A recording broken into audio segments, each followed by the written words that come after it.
नमस्कार साथियों, स्वागत है आप सभी का आपके अपने इस YouTube चैनल पर जिसका नाम है जीएस बुश टूर, जो कि पार्ट है तक्षशिला आईएएस बलिया का। और मैं हूं अनूप उपाध्याय। साथियों, आज की लड़ाई ना बॉर्डर पर लड़ी जा रही है ना बंदूक से। आज की असली लड़ाई लड़ी जा रही है गठबंधनों से। एक तरफ पाकिस्तान, टर्की और सऊदी मिलकर इस्लामिक नाटो बनाने की कोशिश कर रहे हैं, तो दूसरी तरफ भारत, इजराइल, ग्रीस और साइप्रस चुपचाप एक नए ताकतवर समूह तैयार कर रहे हैं।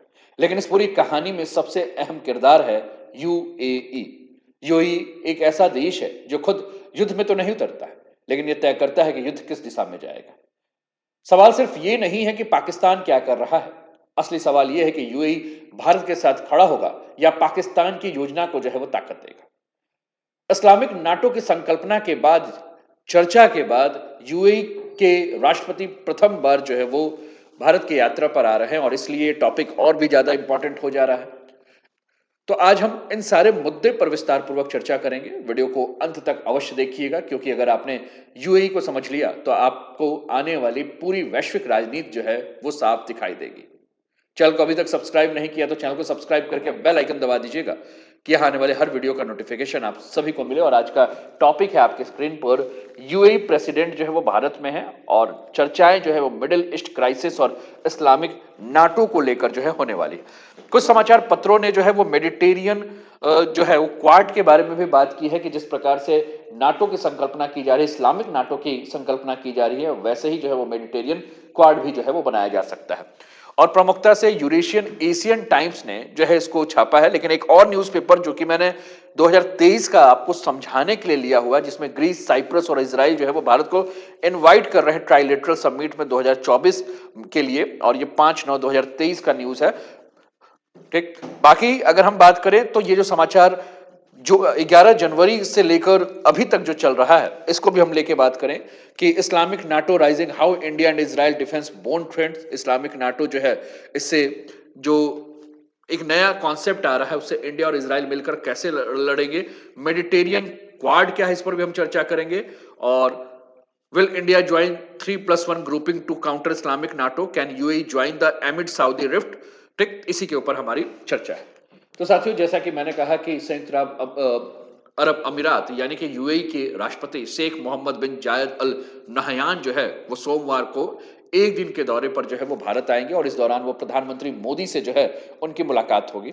दोनों नेताओं के बीच आपसी हितों से जो जुड़े हुए क्षेत्रीय और वैश्विक मुद्दे हैं, इसके ऊपर चर्चा होगी। राष्ट्रपति बनने के बाद ये उनका तीसरा, और पिछले 10 सालों में अगर हम बात करें तो ये 5वां दौरा है। लेकिन जब हम इस्लामिक नाटो की संकल्पना कर रहे हैं, बात की चर्चा कर रहे हैं, तो ये पहला दौरा है। विदेश मंत्रालय के द्वारा जो जानकारी दी गई है, उसमें कहा गया है कि इस दौरान व्यापार, निवेश, रक्षा सहयोग, ऊर्जा और दुनिया से जुड़े अहम मुद्दे पर जो है वो चर्चा हो सकती है। एमईए ने यह भी बताया कि दोनों नेता जो है वो मिडिल ईस्ट के मौजूदा हालात पर भी चर्चा कर सकते हैं, और यह दौरा ऐसे समय में हो रहा है जब पश्चिम एशिया में स्थिति काफी संवेदनशील बनी हुई है। यमन में यूएई और सऊदी अरब के बीच में तनाव की स्थिति है, और इस पर हम लोगों ने एक चर्चा पहले के वीडियो में किया हुआ है। साथियों, इतिहास सिर्फ तारीखें नहीं लिखता है, वह चेतावनी भी देता है। और जब जब धर्म को सैन्य गठबंधन का धुरी बनाया गया है, तो दुनिया ने उसे टकराव, ध्रुवीकरण और अस्थिरता के रूप में भुगता है। जब जब भू राजनीति और राष्ट्रीय हित साथ आए हैं, वहीं से जन्म हुआ है पावर, बैलेंस ऑफ पावर का, यानी कि टकराव नहीं बल्कि संतुलन का। आज दुनिया फिर उसी निर्णायक मोड़ पर खड़ी है। एक तरफ इस्लामिक नाटो जैसी वैचारिक सैन्य धुरी की आहट, जो पहचान की राजनीति को जो है वो हथियार बना रही है, तो दूसरी तरफ पूर्वी भूमध्य सागर में आकार लेता हुआ मेडिटेरियन क्वाड 3+1, जहां ऊर्जा, समुद्री सुरक्षा और वैश्विक व्यापार भविष्य की दिशा को जो है वो तय कर रहे हैं। चलिए आगे बढ़ते हुए भी और भी चर्चा करें। India UAE a decade of engagement पे हम बात करेंगे।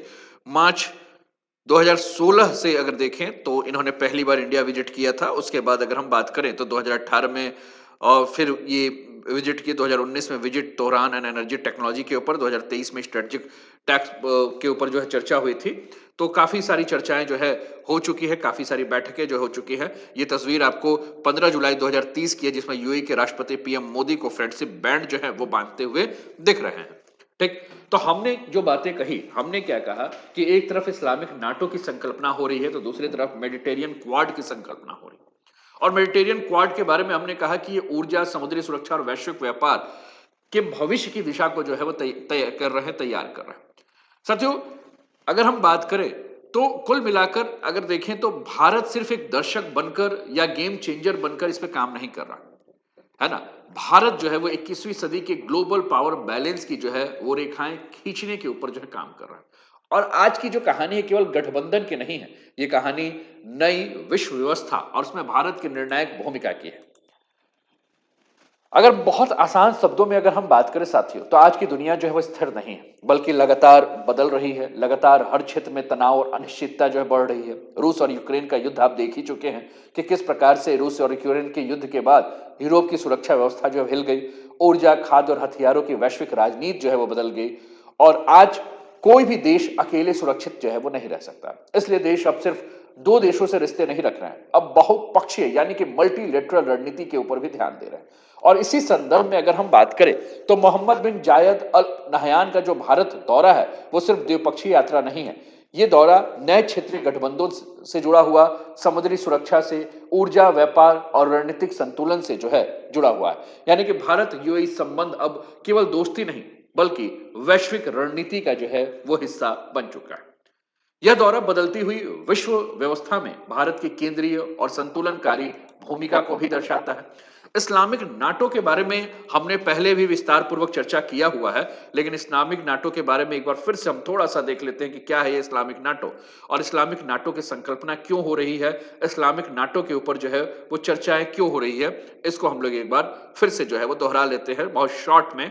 साथियों, इस्लामिक नाटो के बारे में अगर हम बात कर रहे हैं तो इस्लामिक नाटो जो है एक ऐसी सोच है, इस्लामिक नाटो, जिसमें अभी तक कोई औपचारिक संधि तो नहीं हुई है, लेकिन यह एक रणनीतिक सोच है जिसमें कुछ इस्लामिक देश सामूहिक सैन्य सुरक्षा बनाने के ऊपर बात कर रहे हैं। और इस परिकल्पना में केंद्र में तीन देश जो है वो बार बार सामने आ रहे हैं। एक तरफ सऊदी अरब है, सऊदी अरब जिसको कि हम आर्थिक रूप से शक्तिशाली देश मान सकते हैं, दुनिया के सबसे बड़े तेल निर्यातकों में से एक है, विशाल पेट्रो डॉलर फंड है उनके पास, हथियार खरीदने, सैन्य गठबंधन को फंड जो है वो करने की क्षमता है उनके पास, और इस्लामिक दुनिया में धार्मिक प्रभाव भी डालते हैं। यानी कि कुल मिलाकर अगर हम सऊदी अरब की बात करें जो कि इस्लामिक नाटो का एक मेंबर के रूप में चेहरा सामने आ रहा है, तो उनके पास पैसा भी है और धार्मिक नेतृत्व है। दूसरा अगर हम बात करें साथियों तो पाकिस्तान के बारे में अगर हम चर्चा करें तो पाकिस्तान जो है वो परमाणु क्षमता वाला एकमात्र इस्लामिक देश है जिसके पास परमाणु क्षमता है। और पाकिस्तान भी जो है वो अपने आप को इस इस्लामिक नाटो का जो चेहरा बना रहा है। तो हमने कहा कि उसकी सेना प्रशिक्षित है, खासकर लैंड वॉरफेयर का पाकिस्तान की सेना को ठीक ठाक अनुभव है। भारतीय केंद्रीय सुरक्षा दृष्टिकोण से अगर हम बात करें तो परमाणु डिटरेंस और सैनिक अनुभव जो है वो नाटो, इस्लामिक नाटो में जो है वो महत्वपूर्ण। तीसरा देश जो आ रहा है वो टर्की है, और टर्की के बारे में अगर हम बात करें साथियों तो आधुनिक सेना और ड्रोन टेक्नोलॉजी से वो सुसज्जित है, नाटो का सदस्य है, लेकिन स्वतंत्र इस्लामिक नेतृत्व की महत्वाकांक्षा अत्याधुनिक ड्रोन टेक्नोलॉजी जैसे कि सीरिया, लीबिया, नारगोन काराबाख में लाइव कॉम्बैट एक्सपीरियंस जो है नाटो आपका टर्की के पास, वो कहीं ना कहीं इसको जो है वो महत्वपूर्ण बना रहा है। यानी कुल मिलाकर अगर हम टर्की की बात करें तो टर्की मॉडर्न वॉरफेयर और इंडिजिनियस डिफेंस इंडस्ट्री का जो है एक हब है। अब तीनों अगर एक साथ जुड़ते हैं साथियों तो कुल मिलाकर अगर हम बात करें तो हमने जैसा कहा कि सऊदी अरब से पैसा और धार्मिक प्रभाव देखने को मिलेगा, पाकिस्तान से जो है उसकी आर्मी और परमाणु हथियार मिलेगा, और टर्की से जो है आधुनिक सेना और ड्रोन मिलेगा। ठीक, अब ये तीनों एक साथ अगर जुड़ जा रहे हैं तो कहीं ना कहीं ये भारत के लिए जो है एक रणनीतिक रूप से एक बहुत चिंताजनक बात है। हम इस चीज को समझते हैं कि कैसे है, लेकिन उसके पहले कुछ तस्वीरों को हम आपके साथ साझा करते हैं, और तस्वीरों को साझा करते हुए हम आपको और भी जो है इस पर विस्तार पूर्वक जो है वो बात करते हैं।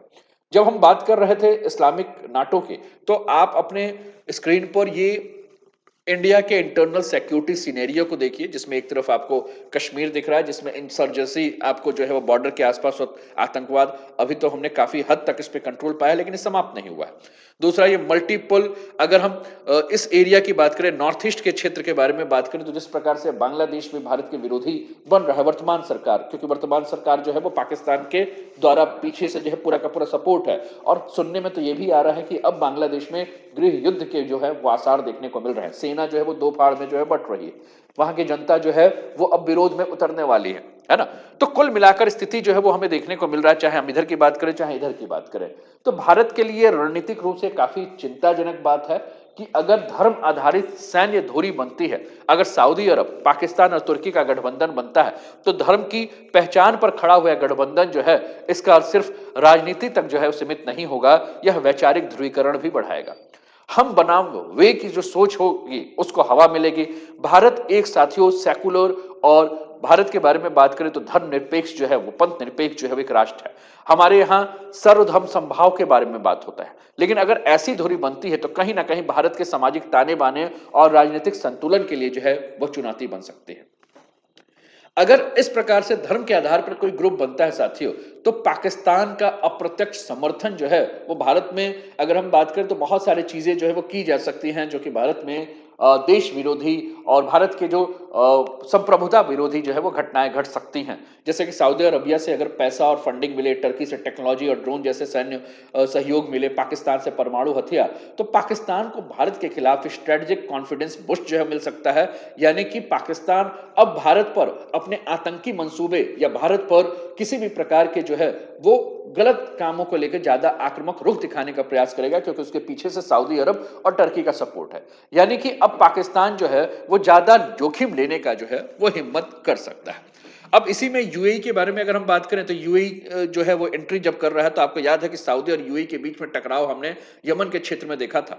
और भारत और यूएई के संबंधों के बारे में बात करें तो 5-10 जो आपके गल्फ देश दिख रहे हैं, चाहे हम यूएई की बात करें, सऊदी की बात करें, ओमान की बात करें, इराक की बात करें, कुवैत की बात करें, तो सबसे ज्यादा अगर भारत का एक्सपोर्ट होता है तो लगभग 2.24 लाख करोड़ का एक्सपोर्ट जो है वो हमें यूएई में देखने को मिलता है। ठीक, अब हमने जिस प्रकार की स्थिति की बात करी, हमने एक तरफ सऊदी अरब के बारे में बात की और दूसरी तरफ यूएई के बारे में बात की। साथियों, सऊदी अरब और यूएई के बारे में बात करें तो कहीं ना कहीं ये पूरा का पूरा क्षेत्र जो है वो आपका सुन्नी बहुल क्षेत्र है, लेकिन फिर भी यहां अगर जो लड़ाई चल रही है तो किसको लेकर चल रही है? यमन को लेकर लड़ाई चल रही है ना। यूएई के द्वारा जो है वो यमन में जो है अपने एक गुट है उनको सपोर्ट मिल रहा है, और सऊदी अरबिया का यमन के साथ जिस प्रकार से सीमा साझा हो रहा है, तो ये इनका अपना कुछ ना कुछ जो है, दोनों के अपने अपने जो है यहाँ लगाव जो है वो देखे जा सकते हैं। ठीक, अब जैसे हमने कहा कि इस प्रकार की अगर कंडीशन बनती है तो दक्षिण एशिया में असंतुलन की स्थिति हो सकती है। दक्षिण एशिया पहले से ही आतंकवाद, सीमा विवाद, राजनीतिक अस्थिरता से जो जूझ रहा है और नया सैन्य ध्रुव बन रहा है, तो कहीं ना कहीं ये पावर बैलेंस को जो है बिगाड़ सकता है, आर्म रेस को जो है वो तेज कर सकता है, शांति के बजाय टकराव का माहौल जो है हमें देखने को मिलेगा। तो ये कहीं ना कहीं भारत के लिए डायरेक्ट सिक्योरिटी चिंता का विषय जो है बना हुआ है। कई बार अगर हम बात करें साथियों तो ये सब इस्लामिक देश हैं, तो अगर इस्लामिक देश जो हैं, अगर ओआईसी के बारे में अगर हम बात करें तो यहां उस इस्लामिक देश जो है वो सामूहिक आवाज ओआईसी इनका बनता है। अगर इस गठबंधन का असर बढ़ा तो कश्मीर जैसे मुद्दे को जो है वो उसका अंतर्राष्ट्रीयकरण हो सकता है, भारत पर कूटनीतिक दबाव बढ़ सकता है, ग्लोबल नैरेटिव जो है वो एक गढ़ा जा सकता है भारत के खिलाफ, और ग्लोबल नैरेटिव के माध्यम से जो है वो भारत को जो है वो प्रभावित करने का प्रयास किया जा सकता है। तो कहीं ना कहीं इससे भारत का डिप्लोमेटिक स्पेस जो है वो क्या हो सकता है?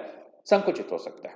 साथियों, अगर हम इसको और भी ध्यान से देखने का प्रयास करें, इस टॉपिक को और भी ध्यान से समझने का प्रयास करें, तो हम ये कह सकते हैं कि तुर्की की जो आक्रामक नीति है, तुर्की की ब्लू होमलैंड डॉक्ट्राइन का जो पूरा का पूरा उद्देश्य है वो यही है कि पूर्वी भूमध्य सागर में समुद्री प्रभुत्व को जो है वो अपना स्थापित करना।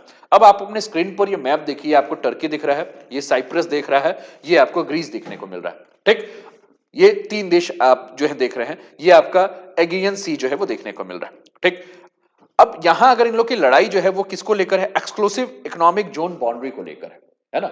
तो हमने कहा कि टर्की इस क्षेत्र में अगर हम बात कर रहे हैं तो टर्की के बारे में हमने क्या कहा कि टर्की की ये ब्लू होमलैंड डॉक्ट्राइन का जो उद्देश्य है वो क्या है कि ये भूमध्य सागर का जो पूर्वी क्षेत्र है, इस भूमध्य सागर के पूर्वी क्षेत्र में जो है वो अपना अधिकार और भी ज्यादा मजबूत करने का है ना। ये आप देखिए साइप्रस, इधर आपको इजराइल, यहाँ ग्रीस, ठीक, और इधर टर्की आपको देखने को मिले। तो कुल मिलाकर अगर हम बात कर रहे हैं तो कुल उद्देश्य क्या है कि ये पूर्वी भूमध्य सागर के क्षेत्र में टर्की ये चाहता है कि इनका प्रभुत्व जो है तेज हो जाए। अब इसमें ग्रीस और साइप्रस के जो एक्सक्लूसिव इकोनॉमिक जोन के दावे हैं उनको चुनौती मिल रहा है। ऊर्जा संसाधनों पर जो है नियंत्रण की बात करें या नौसैनिक शक्ति का आक्रामक जो है वो प्रयोग शामिल है इसमें। ठीक, तो कहीं ना कहीं ग्रीस, साइप्रस, इजराइल का सामूहिक सुरक्षा ढांचा जो है वो क्या हो रहा है? तुर्की के बढ़ते आक्रामकता के से जो है वो नुकसान हो रहा है। तो इसी के जवाब में ग्रीस, साइप्रस, इजराइल ने जो है वो सिक्योरिटी प्लस एनर्जी जो कॉपरेशन फ्रेमवर्क है उसको जो है विकसित किया है। और इसका उद्देश्य क्या है? उसका उद्देश्य यही कि समुद्री सुरक्षा सीमाओं की जो है वो क्या की जा सके, सुरक्षा की जाए, एनर्जी इंफ्रास्ट्रक्चर की जो है रक्षा की जाए, तुर्की के यूनिलेटरल एक्शन को जो है वो संतुलित किया जाए। और भारत को 3+1 रणनीतिक मंच का जो प्रस्ताव मिला है, जिसके बारे में हमने चर्चा की है कि इसकी बात जो है वो आज से नहीं, इसकी बात जो है बहुत पहले से हो रही है। एक न्यूज़पेपर का कटिंग भी मैंने आपको दिखाया था, ये 2023 का, ग्रीस, साइप्रस और Israel to invite India to trilateral summit 2024। तो ये जो पूरा का पूरा जो प्रस्ताव मिला है, यह क्षेत्रीय समूह में भारत को 3+1 पार्टनर के रूप में जो है देखा जा रहा है। और भारत की भूमिका यहां बैलेंसिंग पावर के रूप में होगी। भारत इंडो मेडिटेरियन कनेक्टिविटी को जो है मजबूत करने में अपनी भूमिका निभा सकता है। भारत की स्ट्रेटेजिक ऑटोनॉमी बनाए रखते हुए यह मंच भारत को तुर्की पाकिस्तान धुरी के प्रभाव को संतुलित करने का भी अवसर दे सकता है। तो कुल मिलाकर अगर ये तुर्की की ब्लू होमलैंड डॉक्ट्राइन को, जो कि पूर्वी भूमध्य सागर तक जो है उसको सीमित रखा जा सकता है, और ये कलेक्टिव डॉक्ट्राइन पैदा किया जा सकता है जो कि भारत को एक्सटेंड नेबरहुड डिप्लोमेसी की मजबूती की स्थिति में है। साथियों, भारत की नौसैनिक भूमिका जो है, अगर उस पर हम चर्चा करें तो भारत की नौसेना आज केवल हिंद महासागर तक ही सीमित नहीं है। हिंद महासागर की सबसे मजबूत नौसेना जो है वो भारत की है। लेकिन अब हिंद महासागर के अलावा अगर हम बात करें तो भारत अपना विस्तार बहुत तेजी से कर रहा है। आज भारत हिंद महासागर के अलावा पूर्वी भूमध्य सागर में भी जो है इनका विस्तार है। और ये दोनों के बीच जो है भारत जो है स्ट्रेटेजिक कम्युनिटी बनाता है। यानी कि कुल मिलाकर कि भारत जो है इस जो आपका पूर्वी भूमध्य सागर क्षेत्र है, इसकी सुरक्षा भी जो है वो भारत से कहीं ना कहीं सीधे जुड़ी हुई है। इसके अलावा आपके स्क्रीन पर India middle east Europe corridor जो है वो देखने को मिल रहा है। और ये भारत मध्य पूर्व यूरोपीय कॉरिडोर के बारे में अगर हम बात करें तो ये भारत को मध्य पूर्व के रास्ते यूरोप से जोड़ने का एक प्रस्ताव है। और इसमें बंदरगाह, रेल, सड़क, डिजिटल ऊर्जा कनेक्टिविटी सब शामिल हैं। और ये चीन के बीआरआई के विकल्प के रूप में इसको सोचा जा रहा है। चीन जो कि बीआरआई यानी कि बेल्ट एंड रोड इनिशिएटिव के माध्यम से, जो चीन की रणनीति है कि वो सारे देशों को अपने साथ लाएं, देश को कर्ज देकर उनको अपने जाल में फंसाएं, बंदरगाह इंफ्रास्ट्रक्चर के ऊपर जो है अपने जो प्रभाव है इनको बढ़ाएं। तो कहीं ना कहीं अगर हम India middle east Europe corridor की बात करें तो ये पारदर्शी है, ये नियम आधारित है और किसी देश की संप्रभुता को जो है कमजोर नहीं करता है। इसलिए आईएमईसी को चीन के बीआरआई का लोकतांत्रिक और सुरक्षित विकल्प भी माना जा सकता है। और यूरोप तक भारत की भू राजनीतिक पहुंच को भी माना जा सकता है। अगर अब भारत इस क्षेत्र की तरफ से आगे की तरफ बढ़ता है तो कहीं ना कहीं जो है भारत जो है यहां बैलेंस करने की कोशिश करेगा कि जो पूर्वी भूमध्य सागर में जो ग्रीस, इजराइल की अगर हम बात कर रहे हैं, इनके जो एक्सक्लूसिव इकोनॉमिक जोन में टर्की का जो प्रवेश है उसको रोकने का कहीं ना कहीं जो है वो भारत बहुत बड़ा जो है वो रोल प्ले कर सकता है। साथियों, मेडिटेरियन क्वाड के बारे में जो बात हो रही है, जो कि इस्लामिक नाटो के खिलाफ अगर हम बात करें तो एक बनाने की जो चर्चा हो रही है, मेडिटेरियन क्वाड को अगर हम सिर्फ सेना से जोड़कर देखें तो जो तस्वीर है वो पूरी की पूरी अधूरी रह जाएगी। असल में यह जियो पॉलिटिक्स के हिसाब से अगर हम बात करें तो ये शक्ति संतुलन और रणनीतिक प्रभाव के लिए है। लेकिन अगर हम इसको जियो इकोनॉमिक्स से भी बात करें तो ये व्यापार, ऊर्जा और कनेक्टिविटी के लिए। मतलब कुल मिलाकर ये जो गठबंधन बनने वाला है, ये गठबंधन बंदूकों से नहीं, रास्ते, व्यापार और नियमों के ताकत से चलेगा। अब इसमें हम यूएई को लेकर अगर हम बात करें तो साथियों, यूएई और इजराइल का पहले से ही अगर हम देखें तो पहले से अब्राहम अकॉर्ड के माध्यम से यूएई और इजराइल जो है इस पर चर्चा करें उसके पहले मैं ये आपको ईईजेड दिखा दे रहा हूं, जिसमें कि ग्रीस का, टर्की का और इजराइल का जो क्षेत्र है वो आपको देखने को मिल रहा है। ये आपका ईस्टर्न मेडिटेरियन सी का जो क्षेत्र दिख रहा है, ये साइप्रस आपको देखने को मिल रहा है। इजराइल का क्षेत्र जो है इसी को लेकर जो है पूरी की पूरी लड़ाई। अब हमने यूएई के बारे में बात किया कि अगर यूएई इसमें एंट्री करता है तो क्या होगा। साथियों, यूएई के बारे में हमने कहा कि यूएई और इजराइल पहले से अब्राहम अकॉर्ड के ऊपर जो है इनका हस्ताक्षर हो चुका है। इन्होंने पहले से अब्राहम अकॉर्ड समझौता जो है वो किया हुआ है। और अब्राहम अकॉर्ड समझौते के बाद अगर हम बात करें तो इनके बीच अगर हम देखें तो शत्रुता की जगह अब सहयोग की भूमिका आई है। सुरक्षा, तकनीक और व्यापार जो है बढ़ा और यह दिखाता है कि यूएई कट्टर राजनीति नहीं बल्कि व्यवहारिक स्थिरता चाहता है।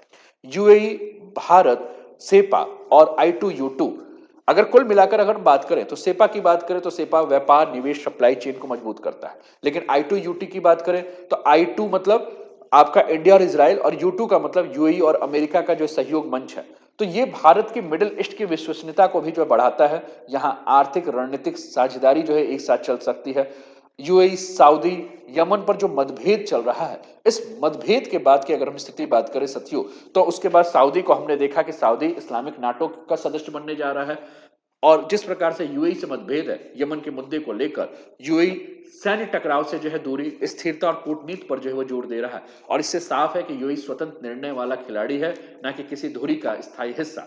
तो कुल मिलाकर अगर हम बात करें तो यहां भारत के लिए चैलेंज है, वो चैलेंज क्या है कि अरब दुनिया में संतुलन बनाए रखना। भारत को यूएई, सऊदी, इजराइल सबसे जो है वो रिश्ते निभाना है, किसी एक पक्ष के झुकाव से जो है बचना है।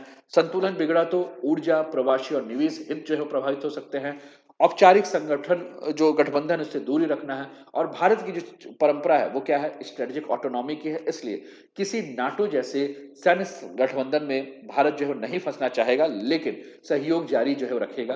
पाकिस्तान द्वारा धार्मिक नैरेटिव का जो उपयोग किया जा रहा है, पाकिस्तान ने कई सारे मंचों पर, चाहे हम ओआईसी के मंच देखें, तो कहीं भी अगर देखें तो कश्मीर को धार्मिक मुद्दा बनाने की कोशिश की है। और भारत के लिए इस नैरेटिव को कूटनीतिक और विकास के मॉडल से जो है वो काउंटर करना एक चुनौती बना रहेगा।